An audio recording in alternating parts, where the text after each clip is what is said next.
Section 7 of the Arabian Nights Entertainments, Volume 1. The Arabian Nights Entertainments, Volume 1, by Anonymous, translated by Dr. Jonathan Scott, Section 7. The Story of the Grecian King and the Physician Douban. There was in the country of Yunnan, or Greece, a king who was leprous, and his physicians had in vain endeavored his cure, when a very able physician named Douban arrived at his court.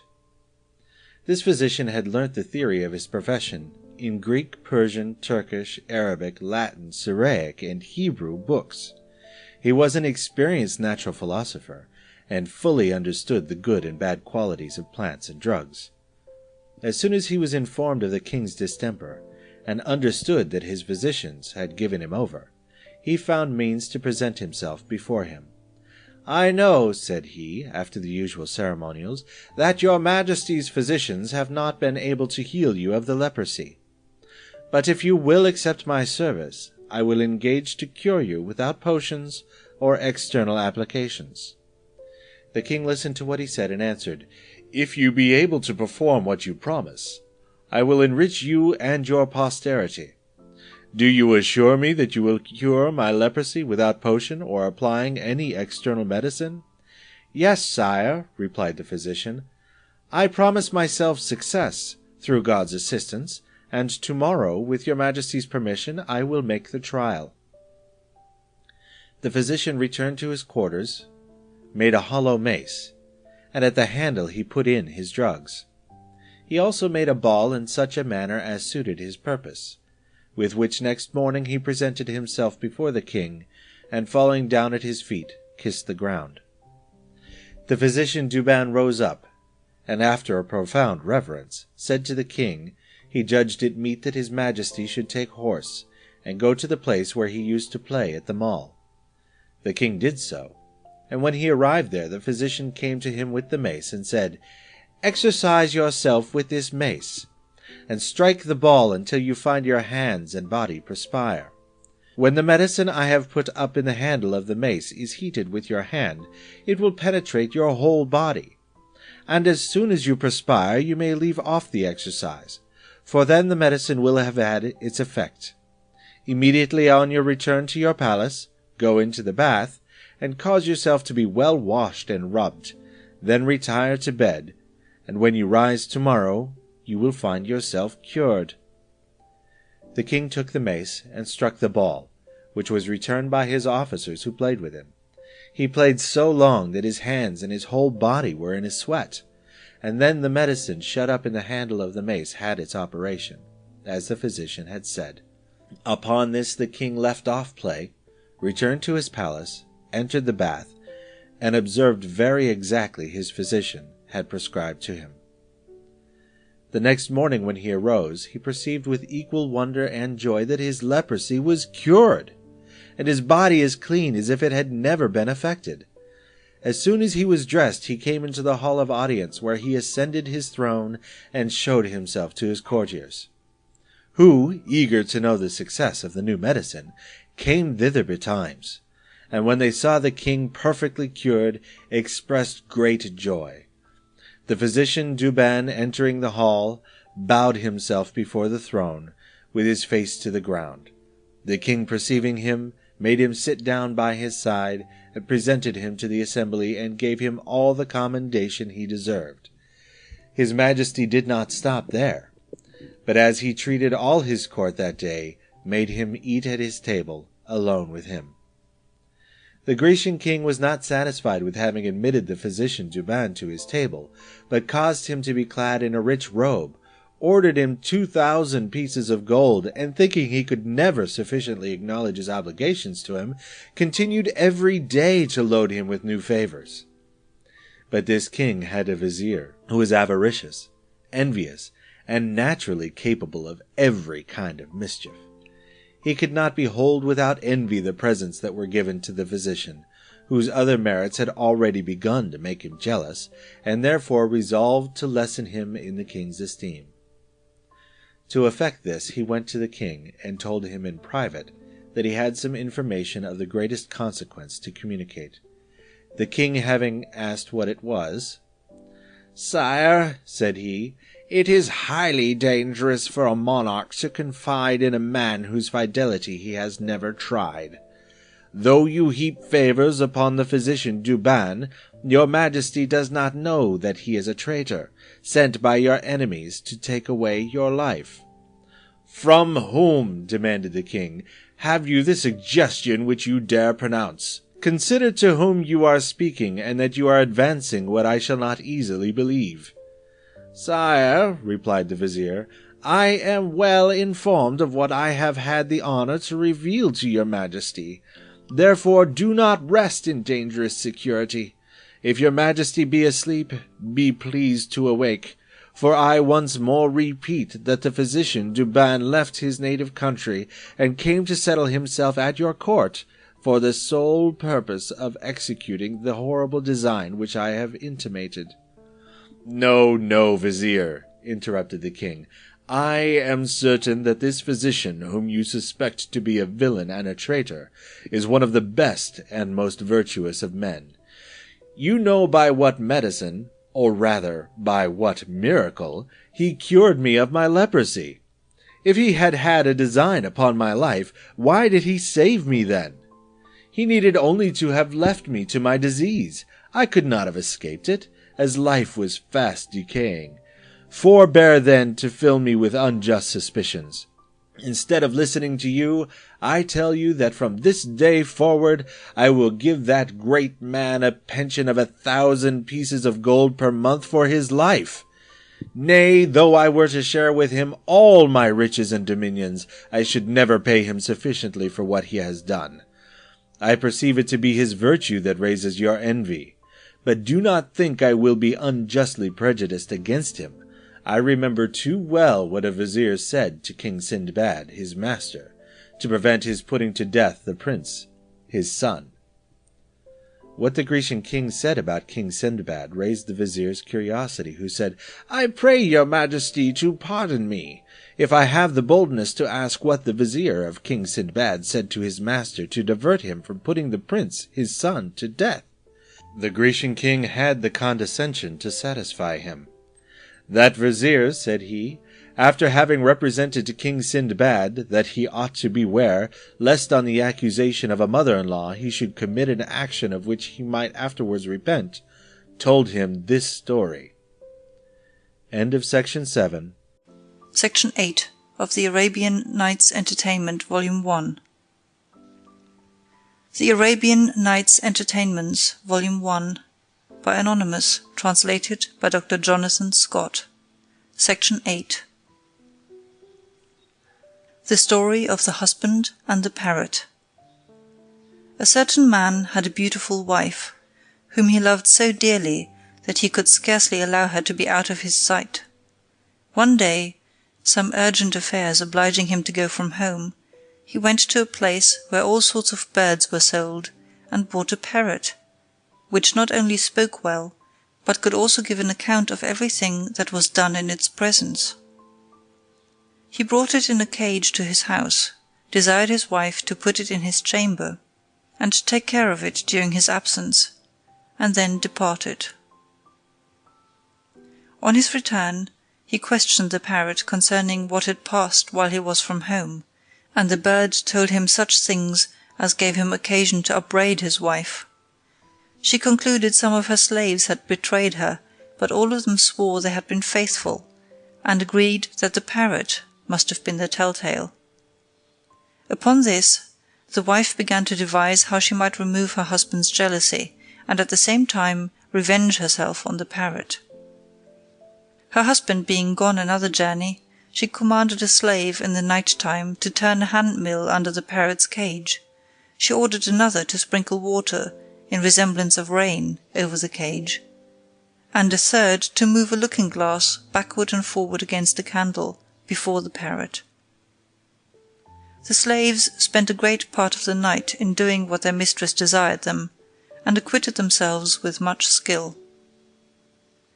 Next night the husband returned, and examined the parrot again about what had passed during his absence. The bird answered, "Good master, The lightning, thunder, and rain so much disturbed me all night that I cannot tell how much I suffered." The husband, who knew that there had been neither thunder, lightning, nor rain in the night, fancied that the parrot, not having spoken truth in this, might also have lied in the other relation, upon which he took it out of the cage, and threw it with so much force to the ground that he killed it. Yet afterwards he understood from his neighbours that the poor parrot had not deceived him in what it had stated in his wife's base conduct, made him repent that he had killed it.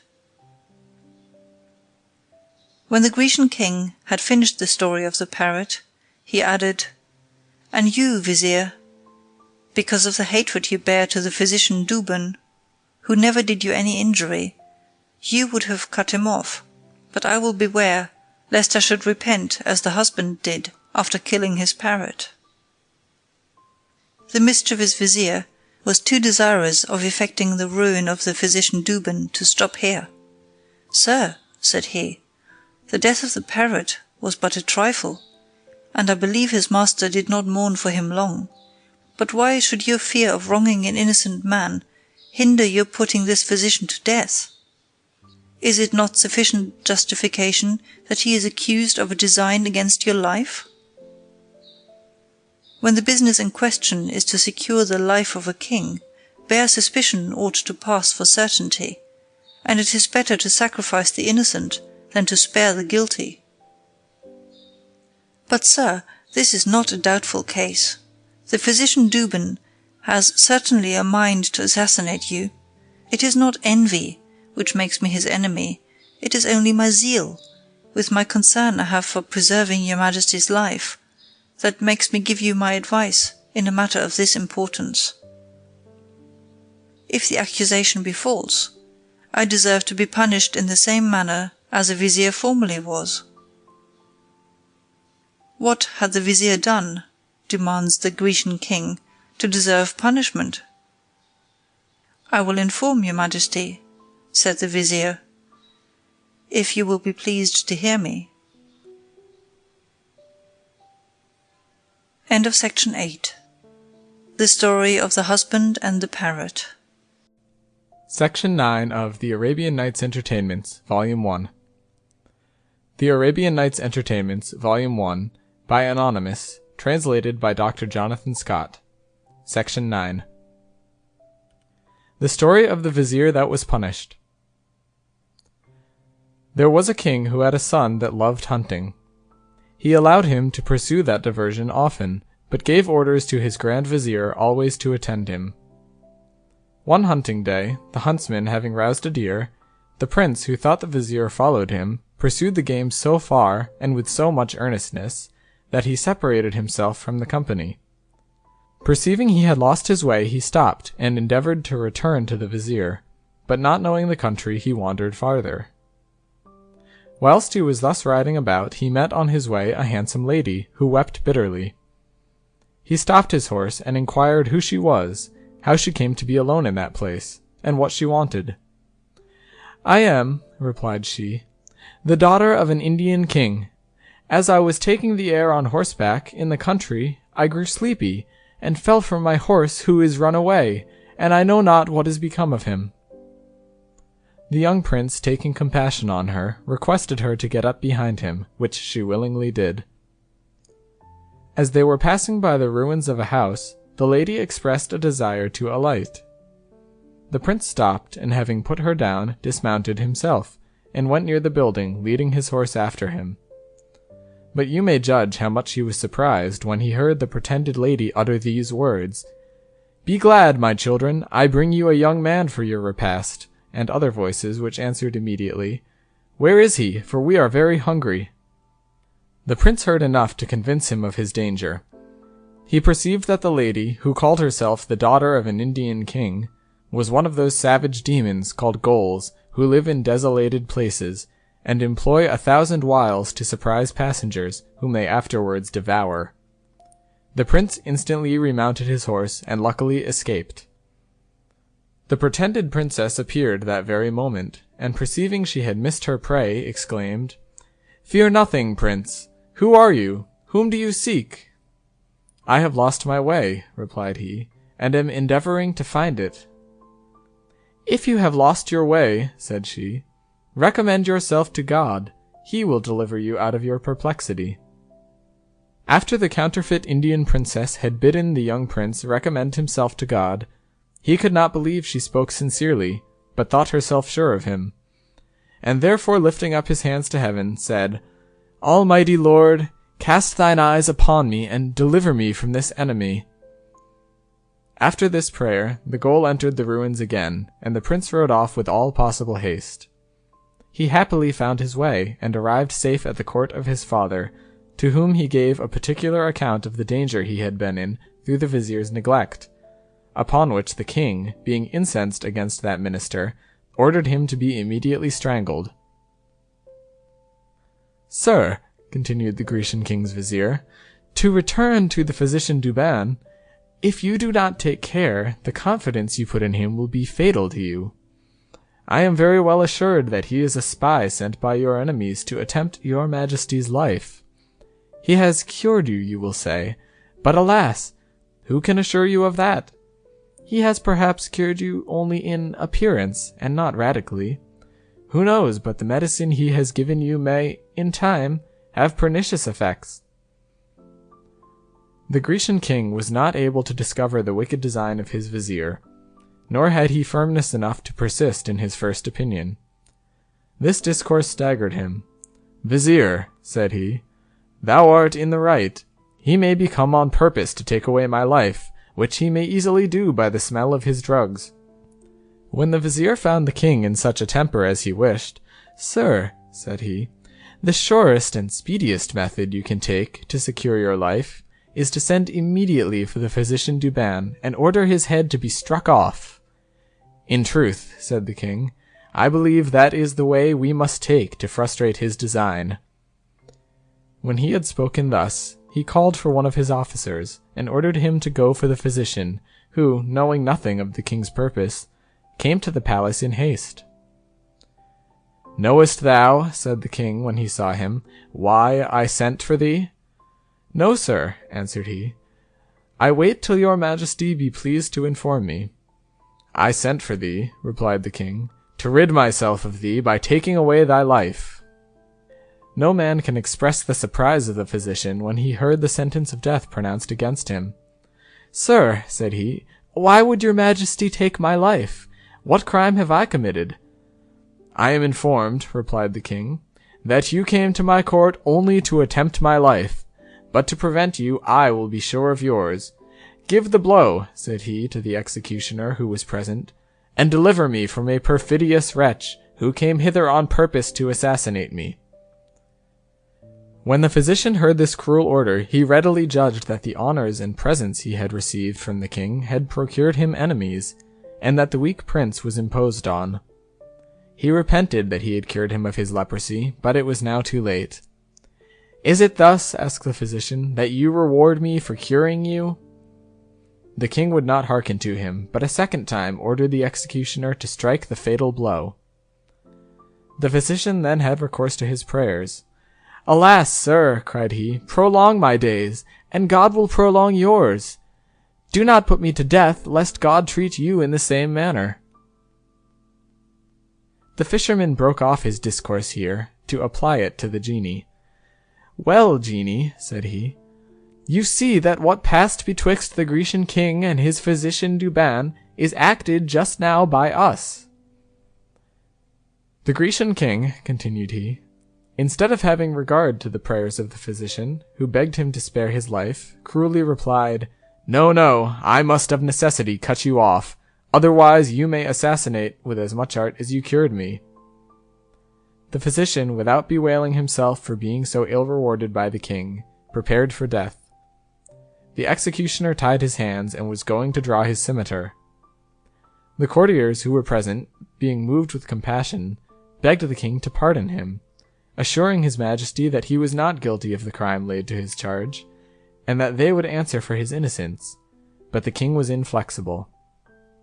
The physician being on his knees, his eyes tied up, and ready to receive the fatal blow, addressed himself once more to the king. Sir, said he, "Since your majesty will not revoke the sentence of death, I beg, at least, that you would give me leave to return to my house, to give orders about my burial, to bid farewell to my family, to give alms, and to bequeath my books to those who are capable of making good use of them. I have one particularly I would present to your majesty. It is a very precious book, and worthy of being laid up carefully in your treasury." "What is it," demanded the king, "that makes it so valuable?" "Sir," replied the physician, "it possesses many singular and curious properties, of which the chief is, that if your majesty will give yourself the trouble to open it at the 6th leaf, and read the 3rd line of the left page, my head, after being cut off, will answer all the questions you ask it." The king, being curious, deferred his death till next day, and sent him home under a strong guard. The physician, during that time, put his affairs in order, and the report being spread that an unheard-of prodigy was to happen after his death, the viziers, emirs, officers of the guard, and, in a word, the whole court, repaired next day to the hall of audience, that they might be witnesses of it. The physician Douban was brought in, and advancing to the foot of the throne, with a book in his hand, he called for a basin, and laid upon it the cover in which the book was wrapped. Then, presenting the book to the king, "Take this," said he, "and after my head is cut off, order that it be put into the basin upon that cover. As soon as it is placed there, the blood will stop. Then open the book, and my head will answer your questions. But permit me once more to implore your majesty's clemency. For God's sake, grant my request. I protest to you that I am innocent." "Your prayers," answered the king, "are in vain, and were it for nothing but to hear your head speak after your death, it is my will you should die." As he said this, he took the book out of the physician's hand, and ordered the executioner to do his duty. The head was so dexterously cut off that it fell into the basin, and was no sooner laid upon the cover of the book than the blood stopped, and to the great surprise of the king and all the spectators, it opened its eyes and said, "Sir, will your majesty be pleased to open the book?" The king proceeded to do so, but finding that the leaves adhered to each other, that he might turn them with more ease, he put his fingers to his mouth, and wetted it with spittle. He did thus until he came to the 6th leaf, and finding no writing on the place where he was desired to look for it, "Physician," said he, "there is nothing written." "Turn over some more leaves," replied the head. The king went on, putting always his finger to his mouth, until the poison with which each leaf was imbued, coming to have its effect, the prince found himself suddenly taken with an extraordinary fit. His eyesight failed, and he fell down at the foot of the throne in violent convulsions. When the physician Douban, or rather his head, saw that the poison had taken effect, and that the king had but a few moments to live, "Tyrant," it cried, "now you see how princes are treated who, abusing their authority, cut off innocent men. God punishes, soon or late, their injustice and cruelty." Scarcely had the head spoken these words, when the king fell down dead, and the head itself lost what life it had. As soon as the fisherman had concluded the history of the Greek king and his physician Douban, he made the application to the genie, whom he still kept shut up in the vessel. "If the Grecian king," said he, "had suffered the physician to live, God would have continued his life also. But he rejected his most humble prayers, and the case is the same with thee, O genie. Could I have prevailed with thee to grant me the favor I supplicated, I should now take pity on thee. But since, notwithstanding the extreme obligation thou wast under to me, for having set thee at liberty, thou didst persist in thy design to kill me, I am obliged, in my turn, to be equally hard-hearted to thee." "My good friend Fisherman," replied the genie, "I conjure thee once more, not to be guilty of such cruelty. Consider that it is not good to avenge oneself, and that, on the other hand, it is commendable to do good for evil. Do not treat me as Imama formerly treated Ateka." "And what did Imama to Ateka?" inquired the fisherman. "Oh," says the genie, "if you have a mind to be informed, open the vessel. Do you think that I can be in a humor to relate stories in so strait a prison? I will tell you as many as you please, when you have let me out." "No," said the fisherman, "I will not let thee out. It is in vain to talk of it.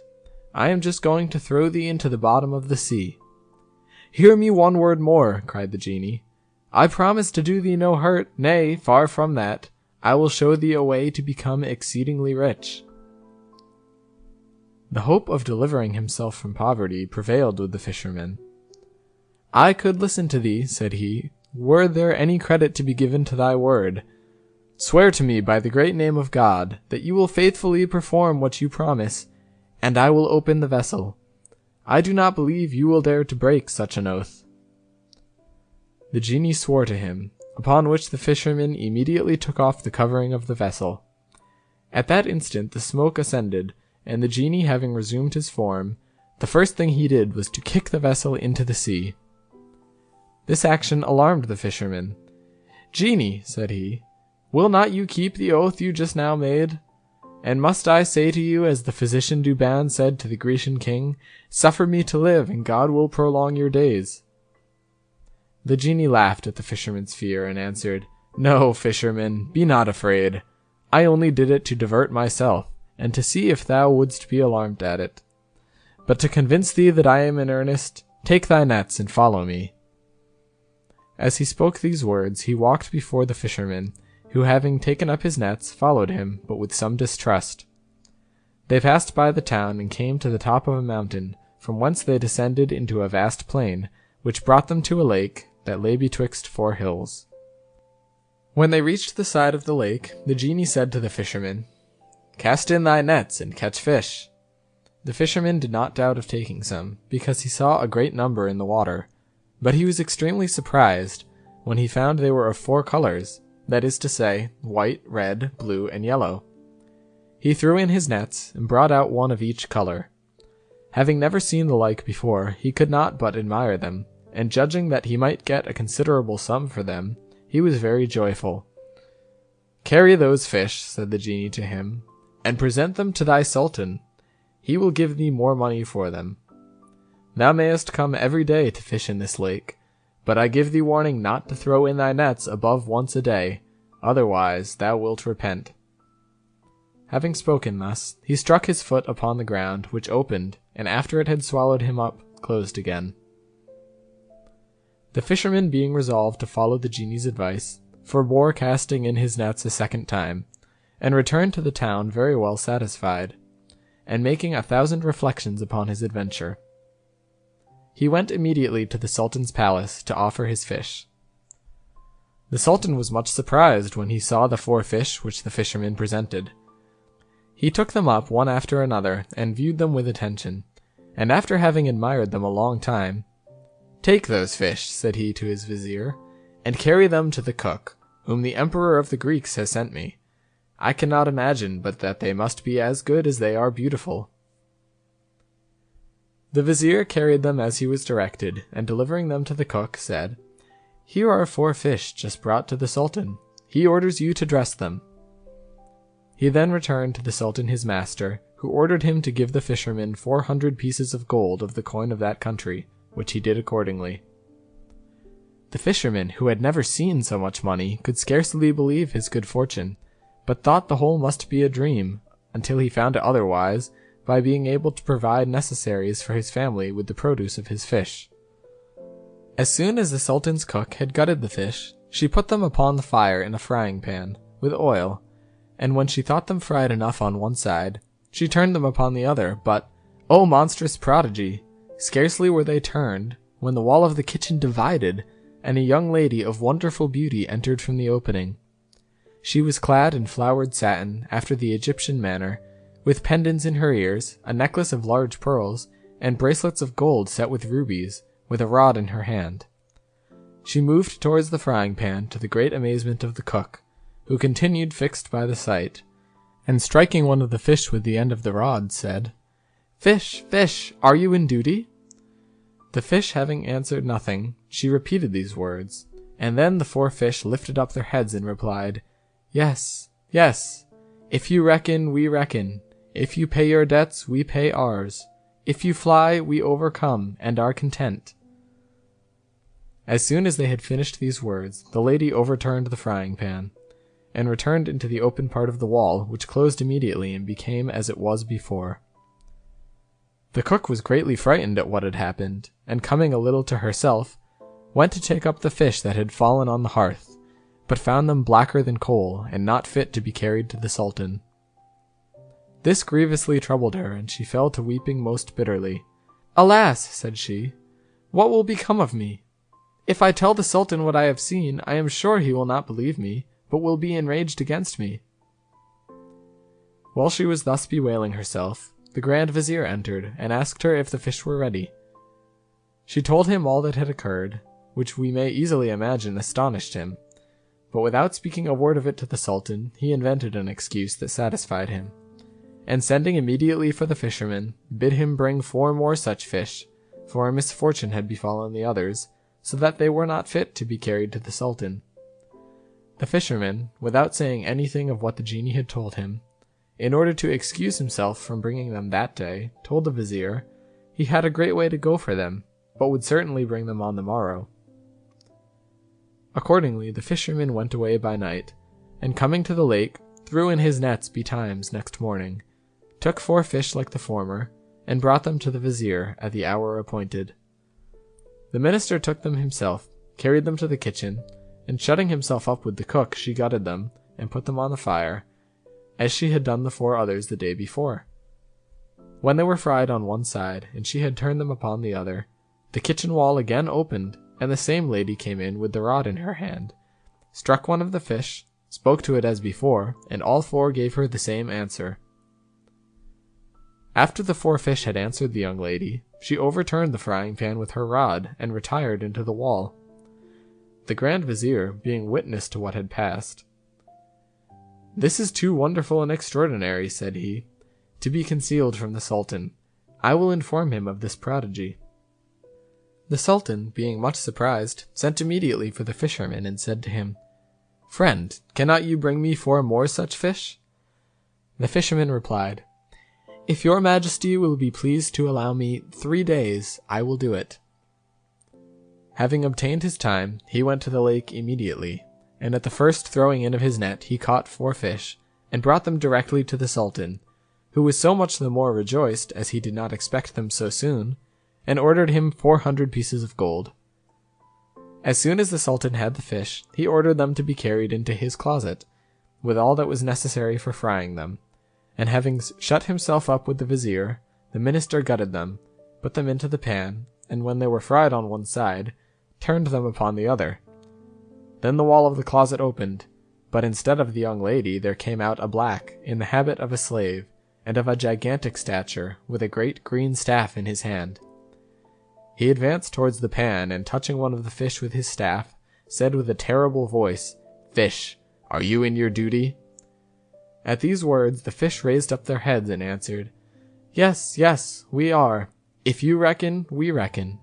If you pay your debts, we pay ours. If you fly, we overcome and are content." The fish had no sooner finished these words than the black threw the pan into the middle of the closet, and reduced the fish to a coal. Having done this, he retired fiercely, and entering again into the aperture, it closed, and the wall appeared just as it did before. "After what I have seen," said the Sultan to the vizier, "it will not be possible for me to be easy. These fish, without doubt, signify something extraordinary." He sent for the fisherman, and when he came, said to him, "Fisherman, the fish you have brought us make me very uneasy. Where did you catch them?" "Sir," answered he, "I fished for them in a lake situated betwixt 4 hills, beyond the mountain that we see from hence." "Knowest thou not that lake?" said the Sultan to the vizier. "No," replied the vizier, "I never so much as heard of it, although I have for 60 years hunted beyond that mountain." The Sultan asked the fisherman how far the lake might be from the palace. The fisherman answered it was not above 3 hours' journey. Upon this assurance, the Sultan commanded all his court to take horse, and the fisherman served them for a guide. They all ascended the mountain, and at the foot of it they saw, to their great surprise, a vast plain that nobody had observed till then, and at last they came to the lake, which they found to be situated betwixt 4 hills, as the fisherman had described. The water was so transparent that they observed all the fish to be like those which the fisherman had brought to the palace. The Sultan stood upon the bank of the lake, and after beholding the fish with admiration, demanded of his courtiers if it were possible they had never seen this lake, which was within so short a distance of the town. They all answered that they had never so much as heard of it. "Since you all agree that you never heard of it, and as I am no less astonished than you are at this novelty, I am resolved not to return to my palace till I learn how this lake came here, and why all the fish in it are of 4 colors. Having spoken thus, he ordered his court to encamp, and immediately his pavilion and the tents of his household were planted upon the banks of the lake. When night came, the Sultan retired under his pavilion, and spoke to the Grand Vizier thus: "Vizier, my mind is uneasy. This lake transported hither, the black that appeared to us in my closet, and the fish that we heard speak. All these things so much excite my curiosity, that I cannot resist my impatient desire to have it satisfied. To this end I am resolved to withdraw alone from the camp, and I order you to keep my absence secret. Stay in my pavilion, and tomorrow morning, when the emirs and courtiers come to attend my levee, send them away and tell them that I am somewhat indisposed and wish to be alone, and the following days tell them the same thing till I return." The Grand Vizier endeavored to divert the Sultan from this design. He represented to him the danger to which he might be exposed, and that all his labor might perhaps be in vain, but it was to no purpose. The Sultan was resolved. He put on a suit fit for walking, and took his scimitar, and as soon as he found that all was quiet in the camp, went out alone, and passed over one of the hills without much difficulty. He found the descent still more easy, and when he came to the plain, walked on till the sun arose, and then he saw before him, at a considerable distance, a vast building.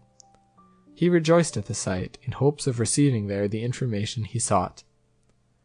When he drew near, he found it was a magnificent palace, or rather a strong castle, of black polished marble, and covered with fine steel as smooth as glass. Being highly pleased that he had so speedily met with something worthy his curiosity, he stopped before the front of the castle and considered it with attention. He then advanced towards the gate, which had 2 leaves, one of them open. Though he might immediately have entered, yet he thought it best to knock. This he did at first softly, and waited for some time, but seeing no one, and supposing he had not been heard, he knocked harder the second time, and after that he knocked again and again, but no one yet appearing, he was exceedingly surprised, for he could not think that a castle in such repair was without inhabitants. "If there be no one in it," said he to himself, "I have nothing to fear, and if it be inhabited, I have wherewith to defend myself." At last he entered, and when he came within the porch he cried, "Is there no one here to receive a stranger, who comes in for some refreshment as he passes by?" He repeated the same words 2 or 3 times, but though he spoke very loud, he was not answered. The silence increased his astonishment. He came into a spacious court, and looked on every side for inhabitants, but discovered none. The Sultan entered the grand halls, which were hung with silk tapestry. The alcoves and sofas were covered with stuffs of Mecca, and the porches with the richest stuffs of India, mixed with gold and silver. He came afterwards into a superb saloon, in the middle of which was a fountain with a lion of massy gold at each angle. Water issued from the mouths of the 4 lions, and as it fell formed diamonds and pearls, resembling a jet d'eau, which, springing from the middle of the fountain, rose nearly to the top of a cupola painted in arabesque. The castle on 3 sides was encompassed by a garden, with parterres of flowers, shrubbery, and whatever could concur to embellish it, and to complete the beauty of the place, an infinite number of birds filled the air with their harmonious notes, and always remained there, nets being spread over the garden and fastened to the palace to confine them. The Sultan walked from apartment to apartment, where he found everything rich and magnificent. Being tired with walking, he sat down in a veranda or arcade closet, which had a view over the garden, reflecting what he had already seen, and then beheld, when suddenly he heard the voice of one complaining, in lamentable tones. He listened with attention, and heard distinctly these words: O Fortune, thou who wouldst not suffer me longer to enjoy a happy lot, forbear to persecute me, and by a speedy death put an end to my sorrows.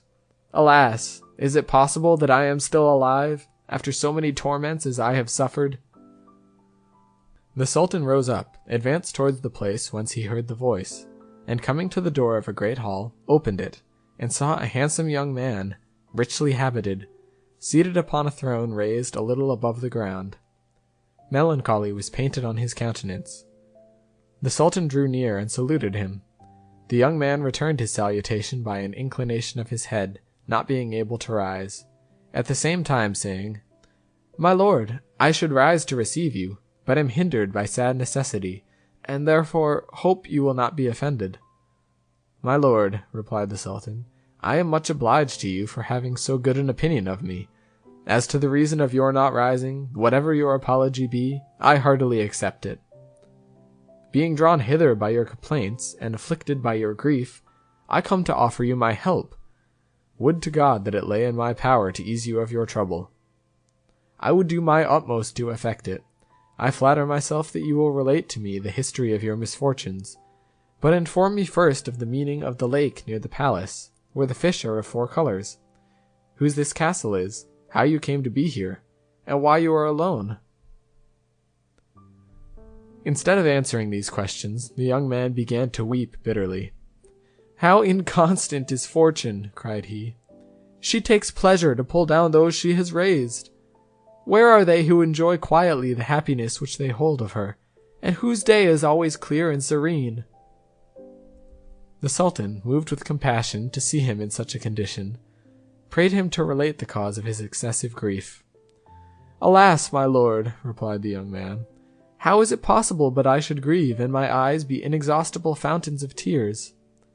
At these words, lifting up his robe, he showed the Sultan that he was a man only from the head to the girdle, and that the other half of his body was black marble. The Sultan was much surprised when he saw the deplorable condition of the young man. "That which you show me," said he, "while it fills me with horror, excites my curiosity, so that I am impatient to hear your history, which no doubt must be extraordinary, and I am persuaded that the lake and the fish make some part of it. Therefore I conjure you to relate it. You will find some comfort in so doing, since it is certain that the unfortunate find relief in making known their distresses." "I will not refuse your request," replied the young man, "though I cannot comply without renewing my grief. But I give you notice beforehand to prepare your ears, your mind, and even your eyes, for things which surpass all that the imagination can conceive." End of Section 9. Section 10 of the Arabian Nights Entertainments, Volume 1. The Arabian Nights Entertainments, Volume 1, by Anonymous. Translated by Dr. Jonathan Scott. Section 10. You must know that my father, named Mahmud, was king of this country. This is the kingdom of the Black Isles, which takes its name from the 4 small neighbouring mountains, for these mountains were formerly isles. The capital, where the king my father resided, was situated on the spot now occupied by the lake you have seen. The sequel of my history will inform you of those changes. The king my father died when he was 70 years of age. I had no sooner succeeded him than I married, and the lady I chose to share the royal dignity with me was my cousin. I had so much reason to be satisfied with her affection, and, on my part, loved her with so much tenderness that nothing could surpass the harmony and pleasure of our union. This lasted 5 years, at the end of which time I perceived the queen, my cousin, ceased to delight in my attentions. One day after dinner, while she was at her bath, I found myself inclined to repose and lay down upon a sofa. 2 of her ladies, who were then in my chamber, came and sat down, one at my head and the other at my feet, with fans in their hands to moderate the heat, and to prevent the flies from disturbing me. They thought I was asleep, and spoke in whispers, but as I only closed my eyes, I heard all their conversation. One of them said to the other, Is not the queen wrong not to love so amiable a prince?" "Certainly," replied the other. "I do not understand the reason, neither can I conceive why she goes out every night and leaves him alone." "Is it possible that he does not perceive it?" "Alas," said the first, "how should he? She mixes every evening in his liquor the juice of a certain herb, which makes him sleep so sound all night that she has time to go where she pleases. And as day begins to appear, she comes and lies down by him again, and wakes him by the smell of something she puts under his nostrils." You may guess, my lord, how much I was surprised at this conversation, and with what sentiments it inspired me. Yet, whatever emotion it excited, I had sufficient self-command to dissemble and feigned to awake without having heard a word. The queen returned from the bath. We supped together, and she presented me with a cupful of such water as I was accustomed to drink. But instead of putting it to my mouth, I went to a window that was open, and threw out the water so quickly that she did not perceive it, and returned. We went to bed together, and soon after, believing that I was asleep, she got up with so little precaution that she said loud enough for me to hear her distinctly, "Sleep on, and may you never wake again." She dressed herself and went out of the chamber. As soon as the queen my wife was gone, I dressed myself in haste, took my scimitar, and followed her so quickly that I soon heard the sound of her feet before me, and then walked softly after her, for fear of being heard. She passed through several gates, which opened upon her pronouncing some magical words, and the last she opened was that of the garden, which she entered.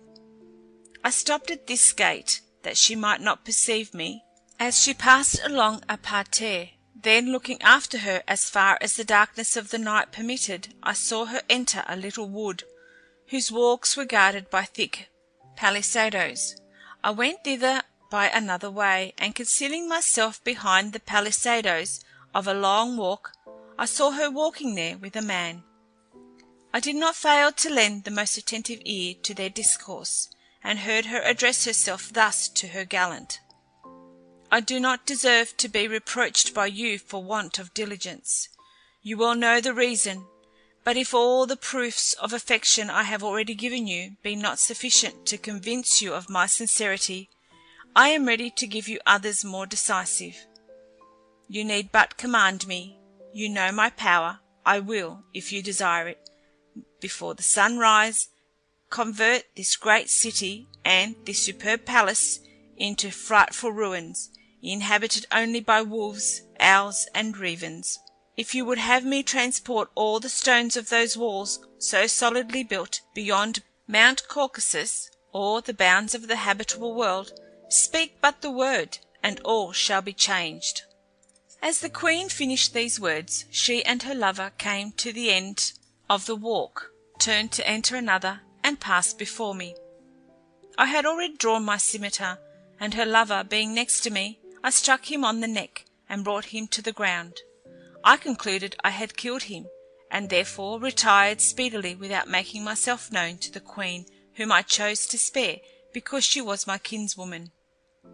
The wound I had given her lover was mortal, but by her enchantments she preserved him in an existence in which he could not be said to be either dead or alive. As I crossed the garden to return to the palace, I heard the queen loudly lamenting, and judging by her cries how much she was grieved, I was pleased that I had spared her life. As soon as I had reached my apartment, I went to bed, and being satisfied with having punished the villain who had injured me, fell asleep, and when I awoke next morning, found the queen lying. I cannot tell you whether she slept or not, but I arose, went to my closet, and dressed myself. I afterwards held my council. At my return, the queen, clad in mourning, her hair dishevelled, and part of it torn off, presented herself before me, and said, "I come to beg your majesty not to be surprised to see me in this condition. My heavy affliction is occasioned by intelligence of 3 distressing events which I have just received." "Alas, what are they, madam?" said I. "The death of the queen, my dear mother," she replied, "that of the king, my father, killed in battle, and of one of my brothers, who has fallen down a precipice." I was not displeased that she used this to conceal the true cause of her grief, and I concluded she had not suspected me of being the author of her lover's death. "Madam," said I, "so far from blaming, I assure you I heartily commiserate your sorrow. I should feel surprised if you were insensible to such heavy calamities. Weep on, your tears are so many proofs of your tenderness, but I hope that time and reflection will moderate your grief."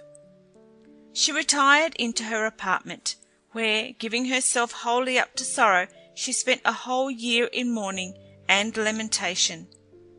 At the end of that period, she begged permission to erect a burying place for herself within the bounds of the palace, where she would continue, she told me, to the end of her days. I consented, and she built a stately edifice, crowned by a cupola, which may be seen from hence, and called it the Palace of Tears. When it was finished, she caused her lover to be conveyed thither, from the place to which she had caused him to be carried the night I wounded him. She had hitherto prevented his dying by potions which she had administered to him, and she continued to convey them to him herself every day after he came to the Palace of Tears. Yet, with all her enchantments, she could not cure him. He was not only unable to walk or support himself, but had also lost the use of his speech, and exhibited no sign of life except in his looks. Though the queen had no other consolation but to see him, and to say to him all that her senseless passion could inspire, yet every day she made him 2 long visits. I was well apprized of this, but pretended ignorance. One day my curiosity induced me to go to the Palace of Tears to observe how the princess employed herself, and from a place where she could not see me, I heard her thus address her lover: "I am afflicted to the highest degree to behold you in this condition.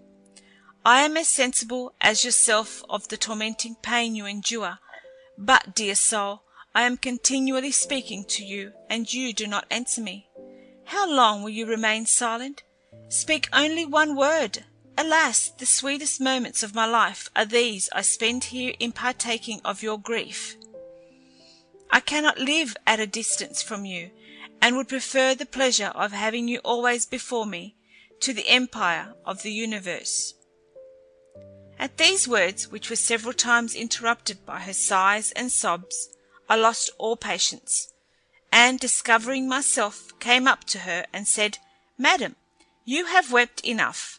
It is time to give over this sorrow, which dishonours both. You have too much forgotten what you owe to me and to yourself." "Sire," said she, "if you have any kindness or compassion for me left, I beseech you to put no restraint upon me. Allow me to indulge my grief, which it is impossible for time to assuage." When I perceived that my remonstrance, instead of restoring her to a sense of duty, served only to increase her anguish, I gave over and retired. She continued every day to visit her lover, and for 2 whole years abandoned herself to grief and despair. I went a second time to the Palace of Tears. While she was there, I concealed myself again, and heard her thus address her lover: "It is now 3 years since you spoke one word to me. You answer not the proofs I give you of my love by my sighs and lamentations.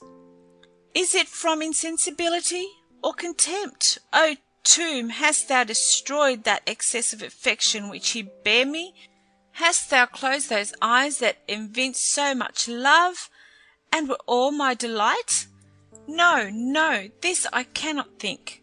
Tell me rather by what miracle thou becamest the depositary of the rarest treasure the world ever contained." I must confess, my lord, I was enraged at these expressions, for, in truth, this beloved, this adored mortal was by no means what you would imagine him to have been. He was a black Indian, one of the original natives of this country. I was so enraged at the language addressed to him that I discovered myself, and, apostrophizing the tomb in my turn, I cried, "O tomb, why dost not thou swallow up that monster so revolting to human nature? Or rather, why dost not thou swallow up both the lover and his mistress?" I had scarcely uttered these words when the queen, who sat by the black, rose up like a fury. "Miscreant," said she, "thou art the cause of my grief.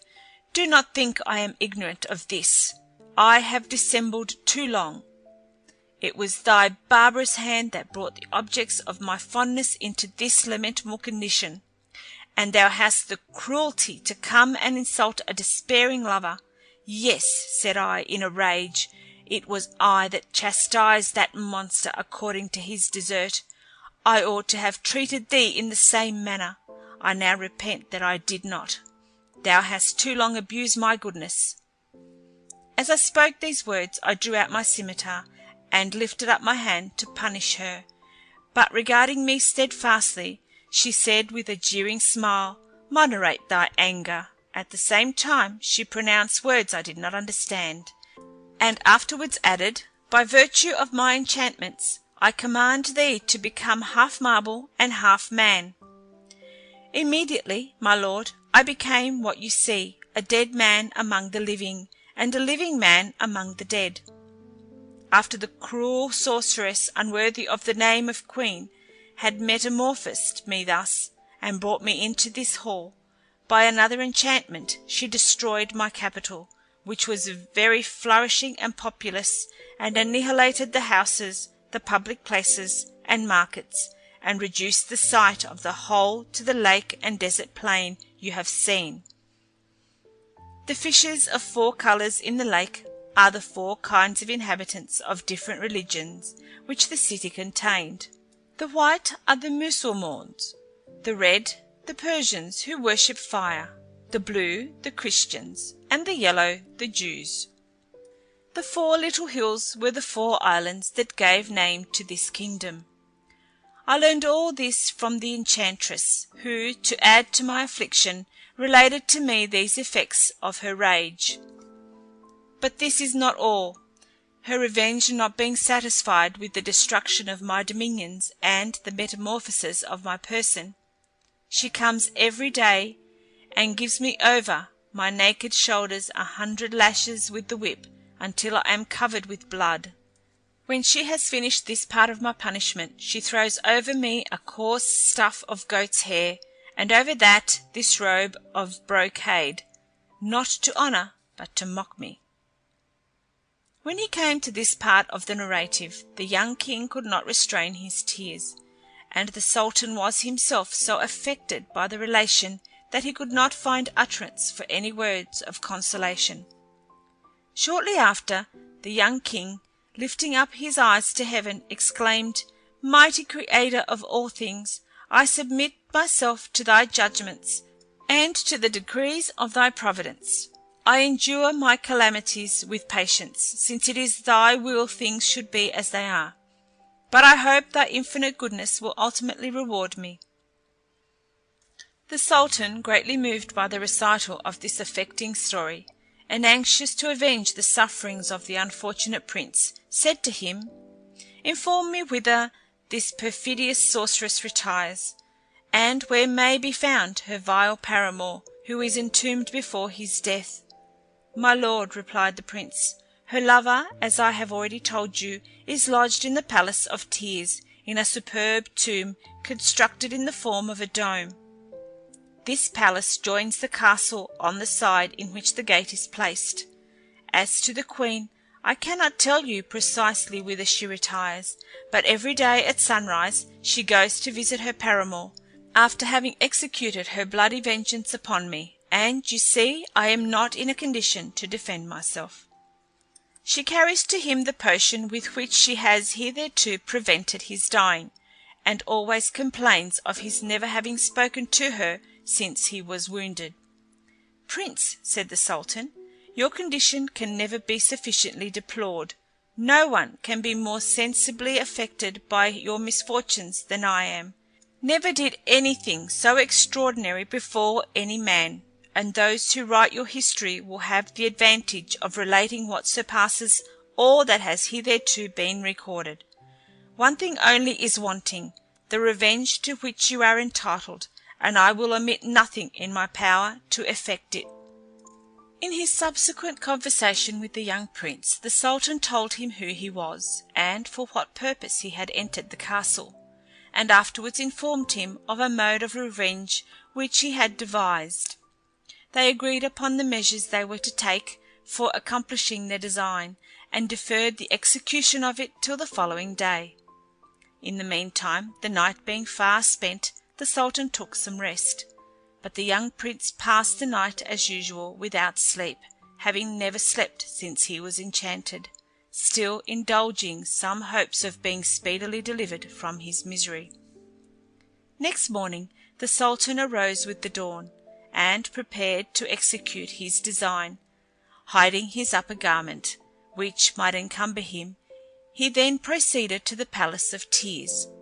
He found it lighted up with an infinite number of flambeaux of white wax, and perfumed by a delicious scent issuing from several censers of fine gold of admirable workmanship. As soon as he perceived the bed where the black lay, he drew his scimitar, and without resistance deprived him of his wretched life, dragged his corpse into the court of the castle, and threw it into a well. After this he went and lay down in the black's bed, placed his scimitar under the covering, and waited to complete his design. The queen arrived shortly after. She first went into the chamber of her husband, the king of the Black Islands, stripped him, and with unexampled barbarity gave him 100 stripes. The unfortunate prince filled the palace with his lamentations, and conjured her in the most affecting tone to take pity on him, but the cruel wretch ceased not till she had given the usual number of blows. "You had no compassion on my lover," said she, "and you are to expect none from me." After the enchantress had given the king, her husband, 100 blows with the whip, she put on again his covering of goat's hair, and his brocade gown over all, and went afterwards to the Palace of Tears, and as she entered renewed her tears and lamentations. Then, approaching the bed where she thought her paramour lay, "What cruelty!" cried she. "Was it to disturb the satisfaction so tender and passionate a lover as I am, O cruel prince, who reproachest me that I am inhuman, when I make thee feel the effects of my resentment? Does not thy barbarity surpass my vengeance, traitor, in attempting the life of the object which I adore? Hast thou not robbed me of mine? Alas!" said she, addressing herself to the Sultan, conceiving him to be the black, "my son, my life, will you always be silent? Are you resolved to let me die without affording me the comfort of hearing again from your own lips that you love me? My soul, speak one word to me at least, I conjure you." The Sultan, as if he had awakened out of a deep sleep, and counterfeiting the pronunciation of the blacks, answered the queen with a grave tone, "There is no strength or power but in God alone, who is almighty." At these words the enchantress, who did not expect them, uttered a loud exclamation of joy. "My dear lord," cried she, "do not I deceive myself? Is it certain that I hear you, and that you speak to me?" "Unhappy woman," said the Sultan, "art thou worthy that I should answer thee?" "Alas!" replied the queen, "why do you reproach me thus?" "The cries," returned the Sultan, "the groans and tears of thy husband, whom thou treatest every day with so much indignity and barbarity, prevent my sleeping night or day. Hadst thou disenchanted him, should long since have been cured, and have recovered the use of my speech. This is the cause of my silence, of which you complain." "Well," said the enchantress, "to pacify you I am ready to execute your commands. Would you have me restore him?" "Yes," replied the Sultan, make haste to set him at liberty, that I be no longer disturbed by his lamentations." The enchantress went immediately out of the Palace of Tears. She took a cup of water and pronounced some words over it, which caused it to boil as if it had been on the fire. She afterwards proceeded to the young king her husband, and threw the water upon him, saying, "If the Creator of all things did form thee as thou art at present, or if he be angry with thee, do not change, but if thou art in that condition merely by virtue of my enchantments, resume thy natural shape, and become what thou wast before." She had scarcely spoken these words when the prince, finding himself restored to his former condition, rose up and returned thanks to God. The enchantress then said to him, "Get thee from this castle and never return on pain of death." The young king, yielding to necessity, went away from the enchantress without replying a word, and retired to a remote place, where he patiently awaited the event of the design which the Sultan had so happily begun.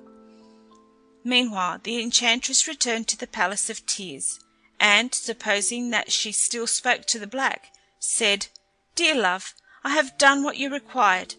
Nothing now prevents your rising and giving me the satisfaction of which I have so long been deprived." The Sultan, still counterfeiting the pronunciation of the blacks, said, "What you have now done is by no means sufficient for my cure. You have only removed a part of the evil, you must cut it up by the root." "My lovely black," resumed the queen, "what do you mean by the root?" "Wretched woman," replied the Sultan, "understand you not that I allude to the town and its inhabitants, and the 4 islands destroyed by thy enchantments? The fish every night at midnight raise their heads out of the lake, and cry for vengeance against thee and me. This is the true cause of the delay of my cure. Go speedily, restore things to their former state, and at thy return I will give thee my hand, and thou shalt help me to arise." The enchantress, inspired with hope from these words, cried out in a transport of joy, "My heart, my soul, you shall soon be restored to your health, for I will immediately do as you command me." Accordingly she went that instant, and when she came to the brink of the lake, she took a little water in her hand, and sprinkling it, had no sooner pronounced some words over the fish and the lake, that the city was immediately restored. The fish became men, women, and children, Mohammedans, Christians, Persians, or Jews, freemen or slaves, as they were before, every one having recovered his natural form. The houses and shops were immediately filled with their inhabitants, who found all things as they were before the enchantment. The Sultan's numerous retinue, who found themselves encamped in the largest square, were astonished to see themselves in an instant in the middle of a large, handsome, well-peopled city. To return to the enchantress. As soon as she had effected this wonderful change, she returned with all expedition to the Palace of Tears, that she might receive her reward. "My dear lord," cried she, as she entered, "I have come to rejoice with you in the return of your health. I have done all that you required of me. Then pray rise and give me your hand." "Come near," said the Sultan, still counterfeiting the pronunciation of the blacks. She did so.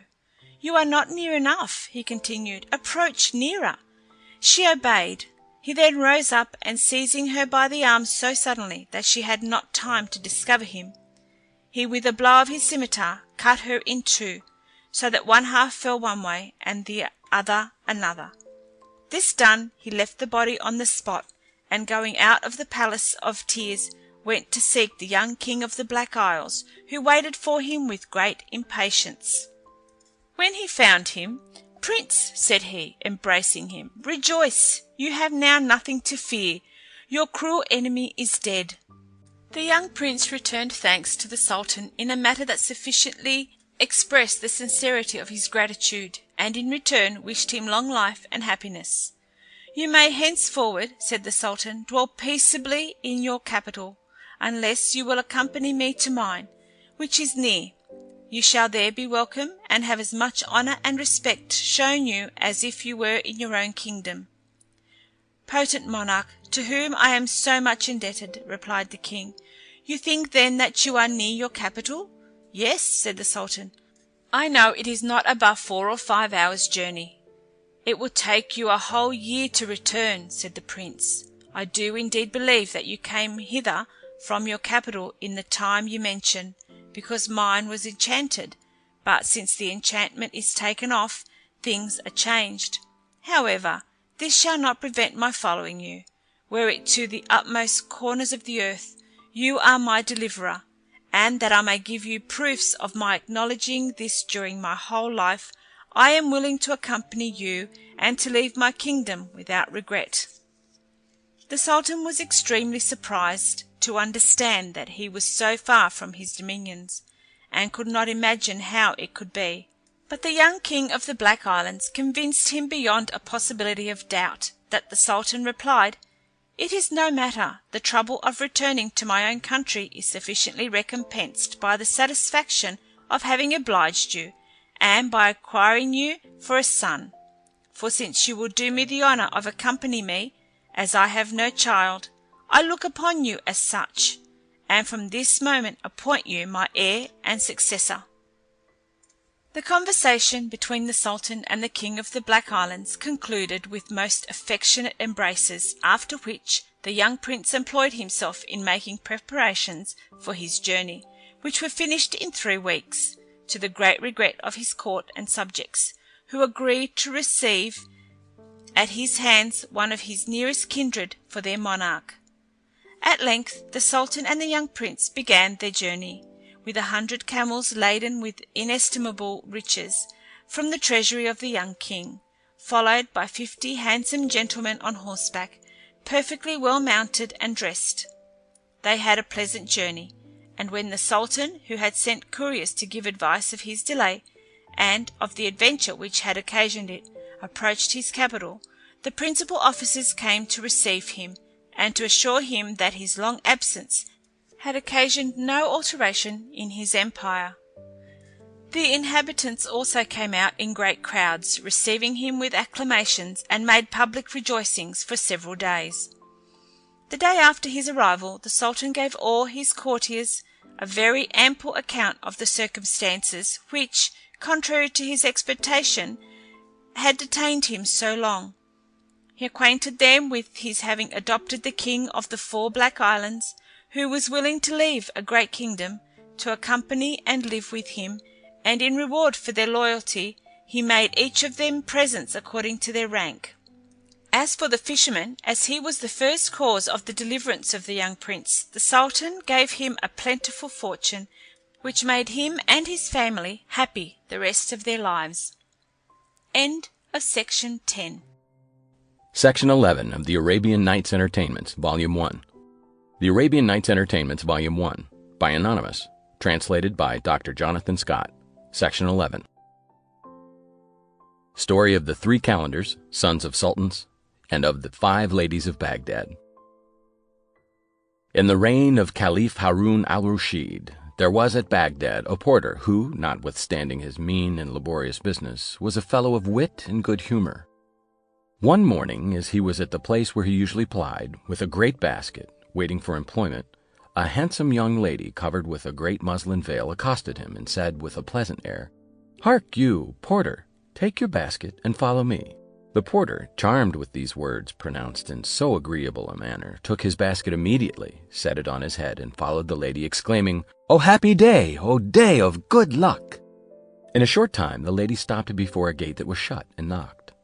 A Christian, with a venerable long white beard, opened it, and she put money into his hand without speaking. But the Christian, who knew what she wanted, went in, and in a little time brought a large jug of excellent wine. "Take this jug," said the lady to the porter, "and put it in your basket." This being done, she commanded him to follow her, and as she proceeded, the porter continued his exclamation, "O happy day! This is a day of agreeable surprise and joy." The lady stopped at a fruit shop, where she bought several sorts of apples, apricots, peaches, quinces, lemons, citrons, oranges, myrtles, sweet basil, lilies, jessamine, and other flowers and fragrant plants. She bid the porter put all into his basket and follow her. As she went by a butcher's stall, she made him weigh her 25 pounds of his best meat, which she ordered the porter to put also into his basket. At another shop she took capers, tarragon, cucumber, sassafras, and other herbs preserved in vinegar.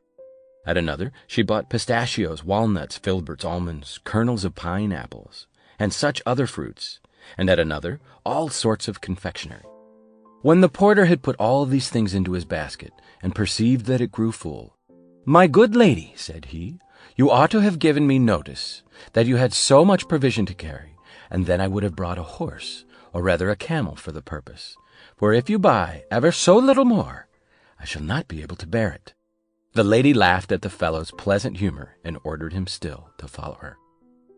She then went to a druggist, where she furnished herself with all manner of sweet-scented waters, cloves, musk, pepper, ginger, and a great piece of ambergris, and several other Indian spices. This quite filled the porter's basket, and she ordered him to follow her. They walked till they came to a magnificent house, whose front was adorned with fine columns, and had a gate of ivory. There they stopped, and the lady knocked softly. While the young lady and the porter waited for the opening of the gate, the porter made 1,000 reflections. He wondered that such a fine lady should come abroad to buy provisions. He concluded that she could not be a slave, her air was too noble, and therefore he thought she must needs be a woman of quality.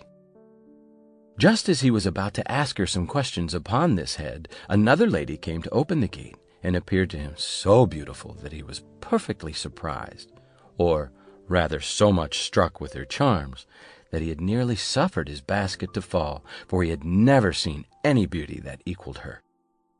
The lady who brought the porter with her perceived his disorder, and knowing the cause, was greatly diverted, and took so much pleasure in watching his looks that she forgot the gate was opened.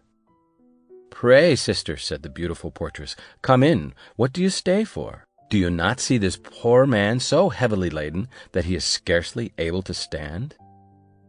When she entered with the porter, the lady who had opened the gate shut it, and all three, having passed through a splendid vestibule, entered a spacious court, encompassed with an open gallery, which had a communication with several apartments of extraordinary magnificence.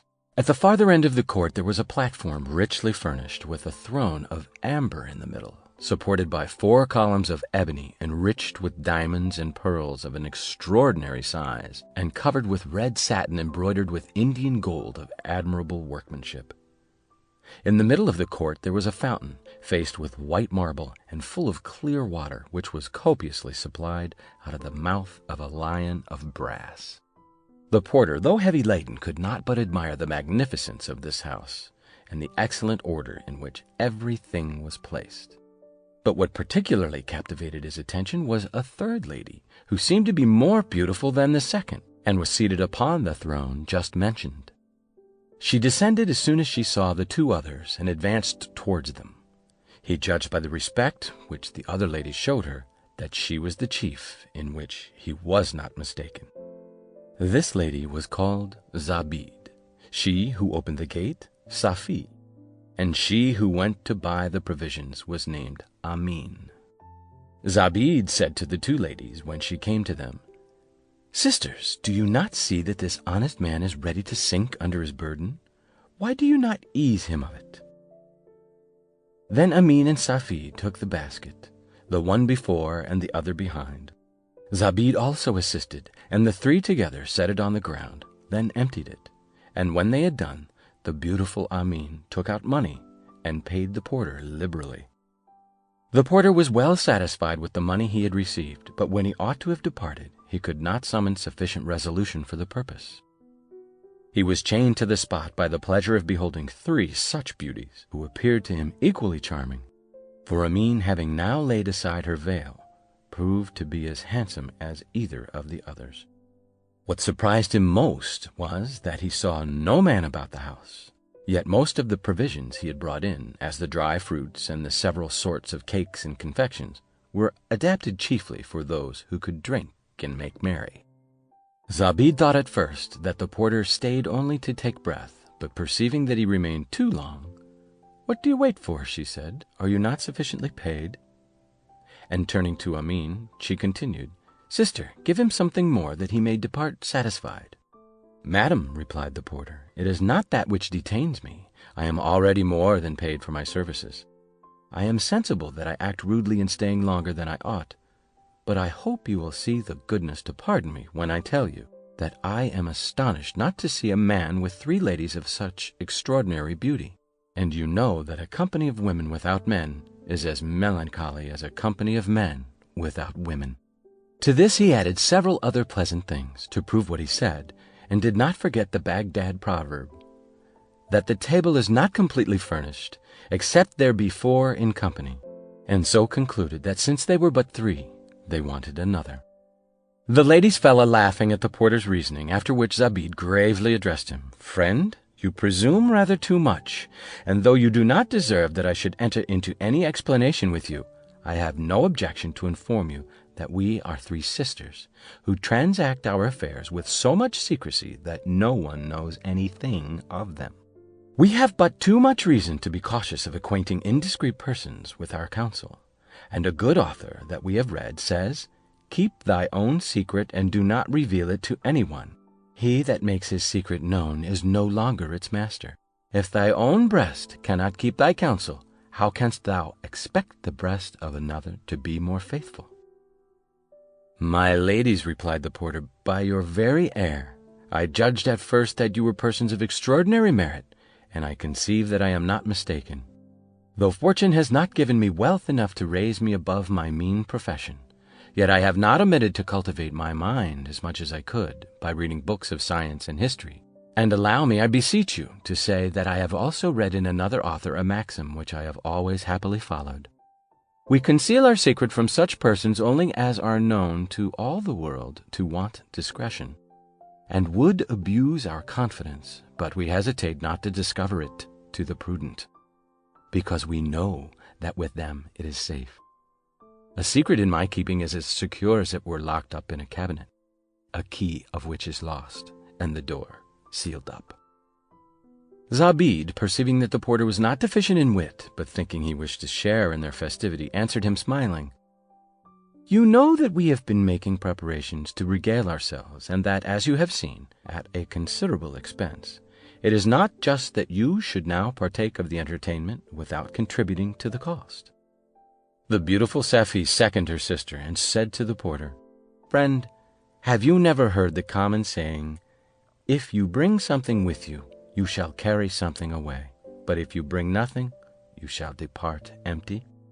The porter, notwithstanding his rhetoric, must in all probability have retired in confusion if Amin had not taken his part, and said to Zobeide and Safie, "My dear sisters, I conjure you to let him remain. I need not tell you that he will afford us some diversion. Of this you perceive he is capable. I assure you, had it not been for his readiness, his alacrity, and courage to follow me, I could not have done so much business in so short a time. Besides, were I to repeat to you all the obliging expressions he addressed to me by the way, you would not feel surprising at my taking his part." At these words of Amin, the porter was so transported with joy that he fell on his knees, kissed the ground at her feet, and raised himself up and said, "Most beautiful lady, you began my good fortune today, and now you complete it by this generous conduct. I cannot adequately express my acknowledgments. As to the rest, ladies," said he, addressing himself to all 3 sisters, "since you do me so great an honor, I do not think I will abuse it, or look upon myself as deserving of the distinction. No, I shall always look upon myself as one of your most humble slaves." When he had spoken these words, he would have returned the money had he received, but Zobeide ordered him to keep it. "What we have once given," said she, "to reward those who have served us, we never take back. My friend, in consenting to your staying with us, I must forewarn you that it is not the only condition we impose upon you, that you keep inviolable the secret we may entrust to you, but we also require you to attend to the strictest rules of good manners." During this address, the charming Amin put off the apparel she went abroad with, and fastened her robe to her girdle, that she might act with the greater freedom. She then brought in several sorts of meat, wine, and cups of gold. Soon after, the ladies took their places, and made the porter sit down by them, who was overjoyed to see himself seated with 3 such admirable beauties. As they had eaten a little, Amin took a cup, poured some wine into it and drank first herself. She then filled the cup to her sisters, who drank in course as they sat. And at last she filled it the fourth time for the porter, who, as he received it, kissed Amin's hand, and before he drank sung a song to his purpose, that as the wind bears with it the sweet scents of the perfumed places over which it passes, so the wine he was going to drink, coming from her fair hands, received a more exquisite flavor than it naturally possessed. The song pleased the ladies much, and each of them afterwards sung one in her turn. In short, they were all very pleasant during the repast, which lasted a considerable time, and nothing was wanting that could serve to render it agreeable. The day drawing to a close, Safie spoke in the name of the three ladies, and said to the porter, "Arise, it is time for you to depart." But the porter, not willing to leave good company, cried, "Alas, ladies, whither do you command me to go in my present condition? What with drinking and your society, I am quite beside myself. I shall never find the way home. Allow me this night to recover myself in any place you please, but go when I will, I shall leave the best part of myself behind." Amin pleaded the second time for the porter, saying, "Sisters, he is right. I am pleased with the request, he having already diverted us so well, and if you will take my advice, or if you love me as much as I think you do, let us keep him for the remainder of the night." "Sister," answered Zobeide, "we can refuse you nothing." And then turning to the porter said, "We are willing once more to grant your request, but upon this new condition, that whatever we do in your presence relating either to ourselves or anything else, you do not so much as open your mouth to ask the reason. For if you put any questions respecting what does not concern you, you may chance to hear what you will not like. Beware, therefore, and be not too inquisitive to pry into the motives of our actions." "Madam," replied the porter, "I promise to abide by this condition, that you shall have no cause to complain, and far less to punish my indiscretion. My tongue shall be immovable on this occasion, and my eye like a looking-glass, which retains nothing of the objects that is set before it." "To shew you," said Zobeide with a serious countenance, "that what we demand of you is not a new thing among us, read what is written over our gate on the inside." The porter went and read these words, written in large characters of gold: "He who speaks of things that do not concern him shall hear things that will not please him." Returning again to the three sisters, "Ladies," said he, "I swear to you that you shall never hear me utter a word respecting what does not relate to me, or wherein you may have any concern." These preliminaries being settled, Amin brought in supper, and after she had lighted up the room with tapers made of aloe wood and ambergris, which yield a most agreeable perfume, as well as a delicate light, she sat down with her sisters and the porter. They began again to eat and drink, to sing and repeat verses. The ladies diverted themselves in intoxicating the porter, under pretext of making him drink to their healths, and that the repast was enlivened by reciprocal flashes of wit. When they were all in the best humor possible, they heard a knocking at the gate. When the ladies heard the knocking, they all three got up to open the gate, but Safie was the nimblest, which her sisters perceiving, they resumed their seats. Safie returning said, "Sisters, we have a very fine opportunity of passing a good part of the night pleasantly. If you agree with me, you will not suffer it to go by. There are 3 calendars at our gate, at least they appear to be such by their habit, but what will surprise you is, they are all 3 blind of the right eye, and have their heads, beards, and eyebrows shaved. They say they are but just come to Baghdad, where they never were before. It being night, and not knowing where to find a lodging, they happened to chance to knock at this gate, and pray us, for the love of heaven, to have compassion on them, and receive them into the house. They care not what place we put them in, provided they may be under shelter. They would be satisfied with a stable. They are young and handsome, and seem not to want spirit. But I cannot without laughing think of their amusing and uniform figure." Here Safie laughed so heartily that the 2 sisters and the porter could not refrain from laughing also. "My dear sisters," she said, "will you permit them to come in? It is impossible but that with such persons as I have described them to be, we shall finish the day better than we began it. They will afford us diversion enough, and put us to no charge, because they desire shelter only for this night, and resolve to leave as soon as day appears." Zobeide and Amin made some difficulty to grant Safi's request for reasons which she herself well knew. But being very desirous to obtain this favor, they could not refuse her. "Go then," said Zobeide, "and bring them in, but do not forget to acquaint them that they must not speak of anything which does not concern them, and cause them to read what is written over the gate." Safi ran out with joy, and in a little time returned with the 3 calendars. At their entrance they made a profound obeisance to the ladies, who rose up to receive them, and told them courteously that they were welcome, that they were glad of the opportunity to oblige them, and to contribute towards relieving the fatigues of their journey, and at last invited them to sit down with them. The magnificence of the place and the civility they received inspired the calendars with high respect for the ladies. But before they sat down, having by chance cast their eyes upon the porter, whom they saw clad almost like those devotees of whom they have continual disputes respecting several points of discipline, because they never shave their beards nor eyebrows, one of them said, "I believe we have got here one of our revolted Arabian brethren." The porter, having his head warm with wine, took offence, and with a fierce look, without stirring from his place, answered, "Sit you down, and do not meddle with what does not concern you. Have you not read the inscription over the gate? Do not pretend to make people live after your fashion, but follow others." "Honest man," said the calender, "do not put yourself in a passion. We should be sorry to give you the least occasion. On the contrary, we are ready to receive your commands."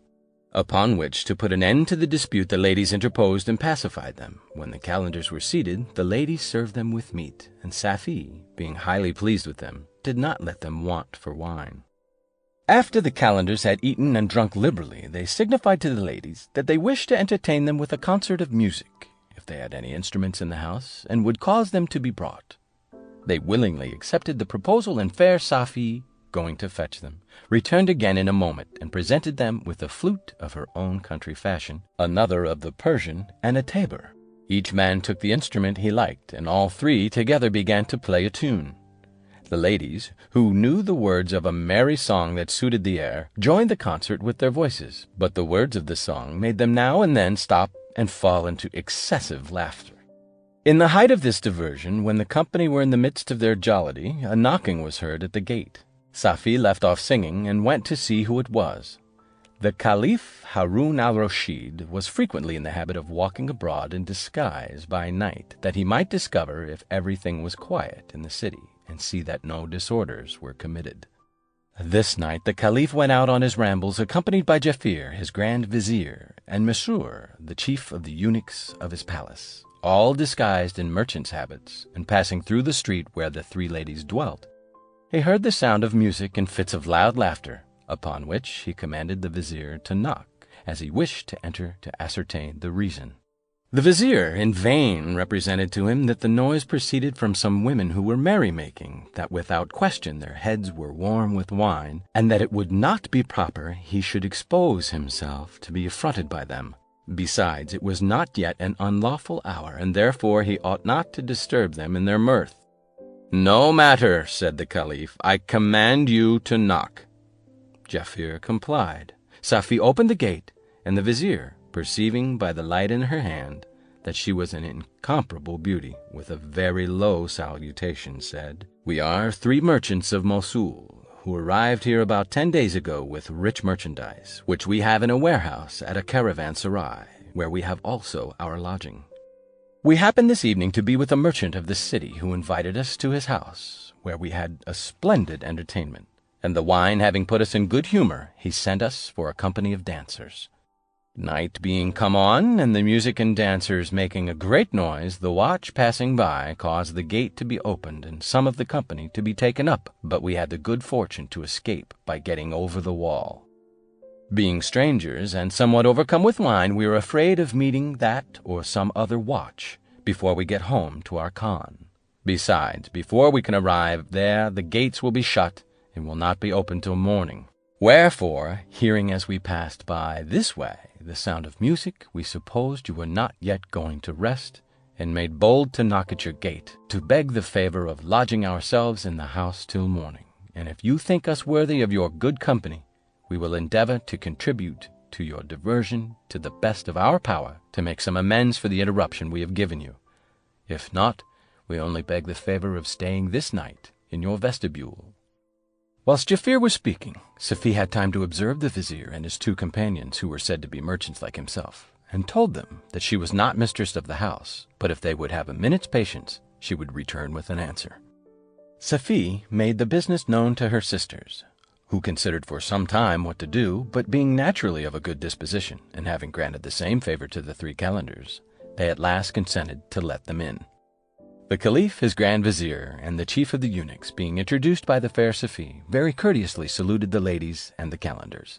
The ladies returned their salutations, supposing them to be merchants.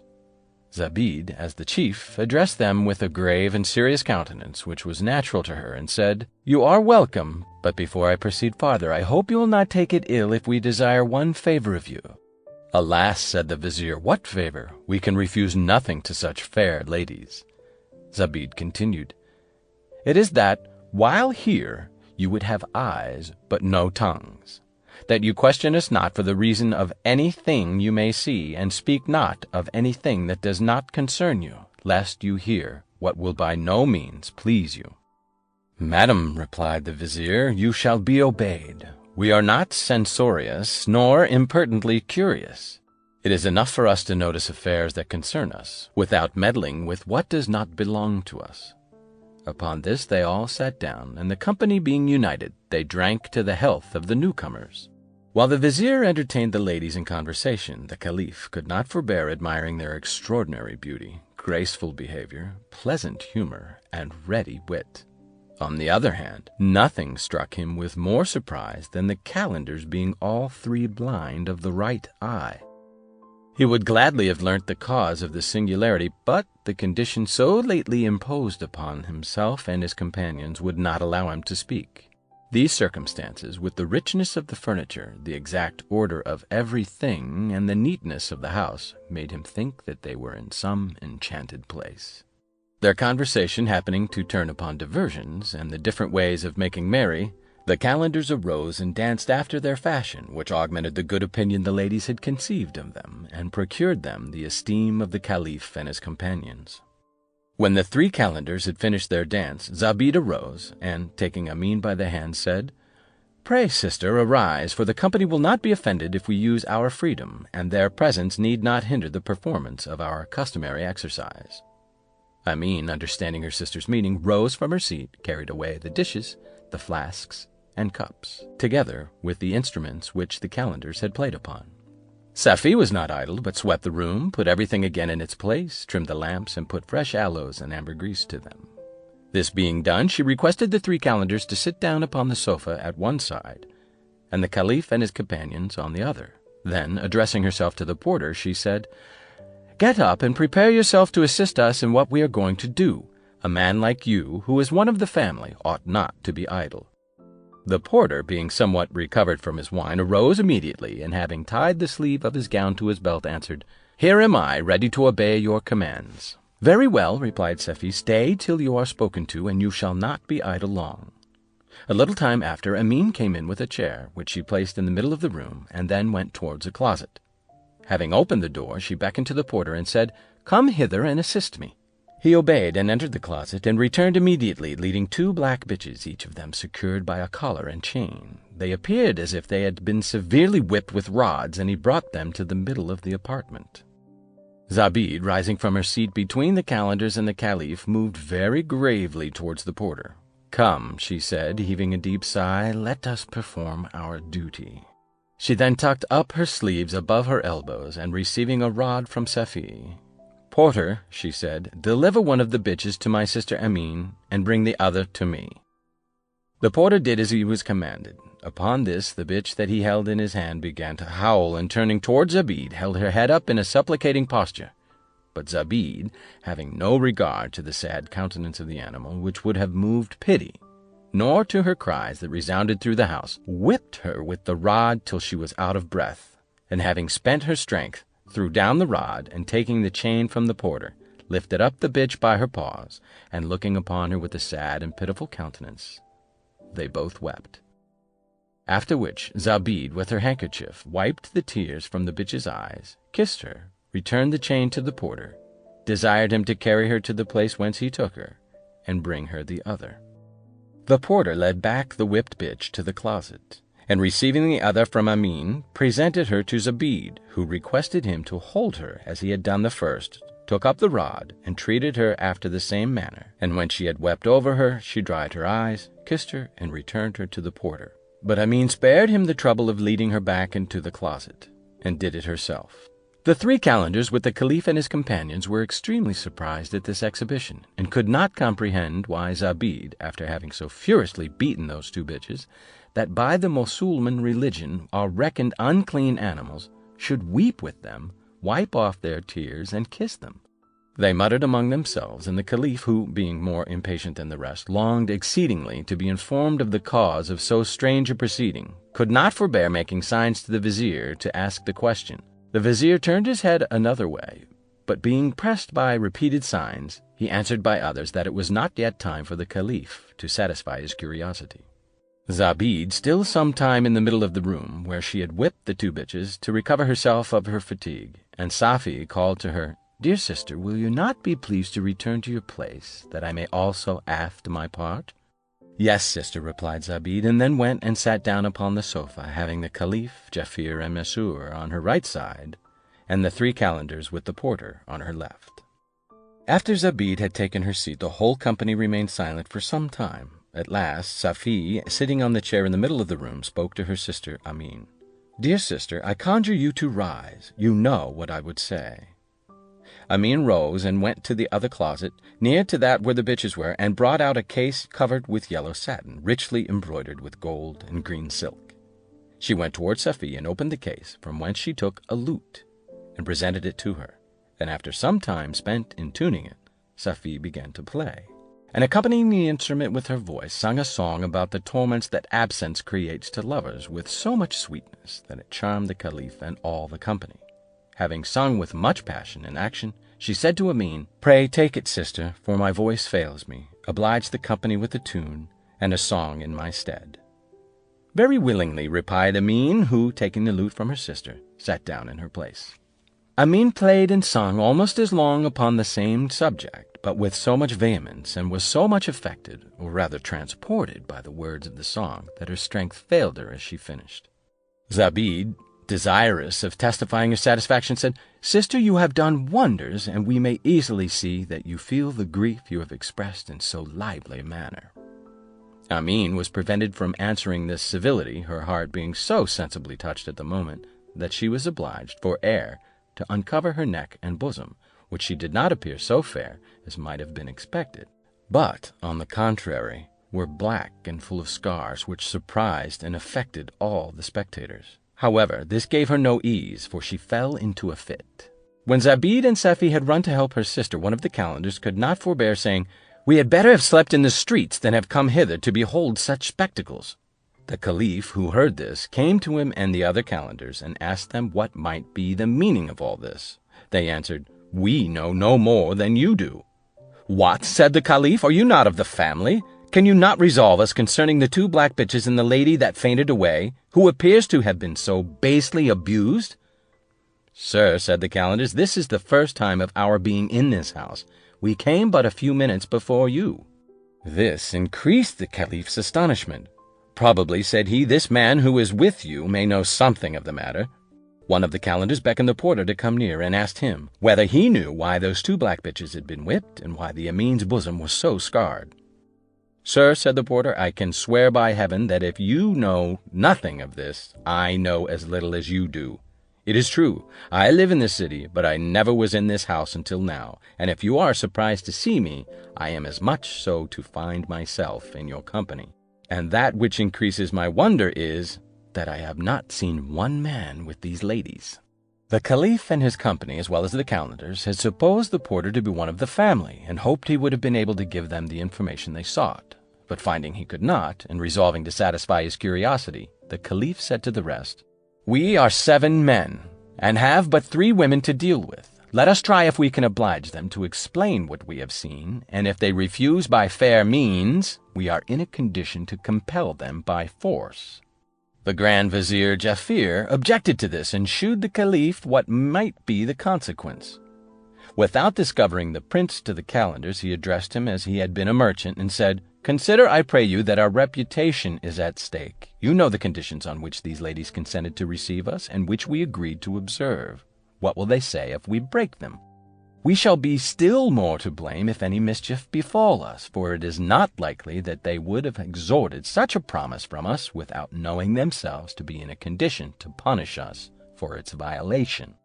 Here the vizier took the Caliph aside and whispered to him, "The night will soon be at an end, and if your majesty will only be pleased to have so much patience, I will tomorrow bring these ladies before your throne, where you may be informed of all that you desire to know." Though this advice was very judicious, the Caliph rejected it, desired the vizier to hold his tongue, and said he would not wait so long, but would immediately have this curiosity satisfied. The next business was to settle who should carry the message. The Caliph endeavored to prevail with the calenders to speak first, but they excused themselves, and at last they agreed that the porter should be the man. As they were consulting how to word this fatal question, Zobeide returned from her sister Amin, who was recovered from her fit. She drew them near, and having overheard them speaking pretty loud, said, "Gentlemen, what is the subject of your conversation? What are you disputing about?" The porter answered immediately, "Madam, these gentlemen beseech you to inform them why you wept over your two bitches, as you had whipped them so severely, and how the bosom of that lady who lately fainted away came to be so full of scars. These are the questions I am ordered to ask in their name." At these words Zobeide put on a stern countenance, and turning towards the Caliph and the rest of the company, "Is it true, gentlemen," she said, "that you desired him to ask me these questions?" All of them, except the Vizier Jafir, who spoke not a word, answered, "Yes."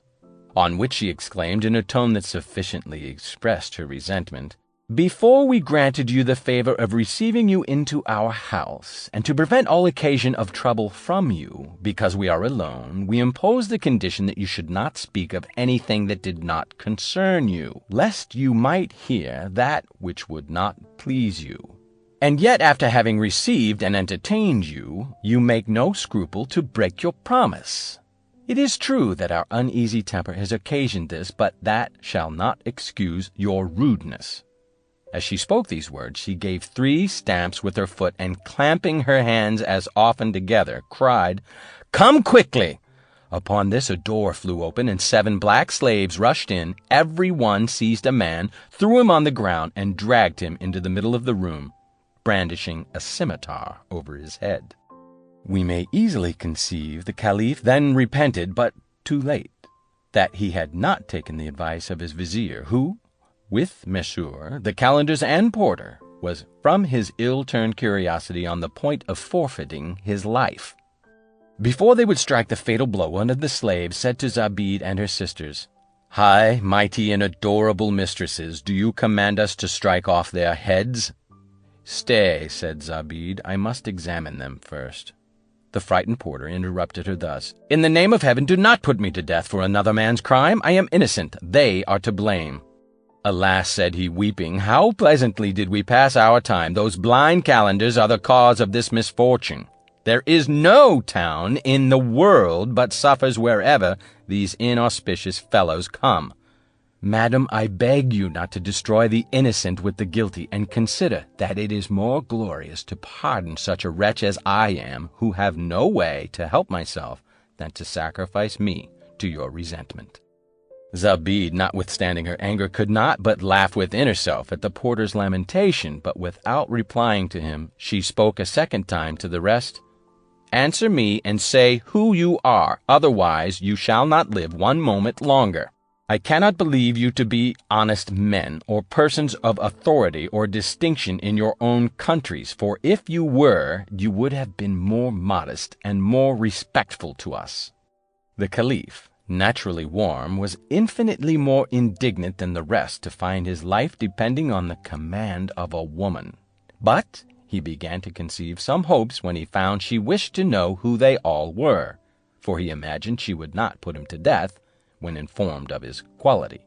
Therefore, with a low voice to the vizier, who was near him, to declare it speedily, But the vizier, more prudent, resolved to save his master's honor, and not let the world know the affront he had brought upon himself by his own imprudence, and therefore answered, "We have what we deserve." But if he had intended to speak as the Caliph commanded him, Zobeide would not have allowed him time, for having turned to the calendars and seeing them all blind with one eye, she asked if they were brothers. "No, madam, no otherwise than we are calendars, that is to say, as we observe the same rules." "Were you born blind of the right eye?" continued she. "No, madam," answered he, "I lost my eye in such a surprising adventure that it would be instructive to everybody were it in writing. After that misfortune I shaved my beard and eyebrows, and took the habit of the calendar, which I now wear." Zobeide asked the other two calendars the same question, and had the same answers. But the last who spoke added, "Madam, to show you that we are no common fellows, and that you may have some consideration for us, be pleased to know that we are all three sons of sultans, and though we never met together till this evening, yet we have had enough time to make that known to one another, and I assure you that the sultans from whom we derive our being were famous in the world." At this discourse Zobeide suppressed her anger, and said to the slaves, "Give them their liberty a while, but remain where you are.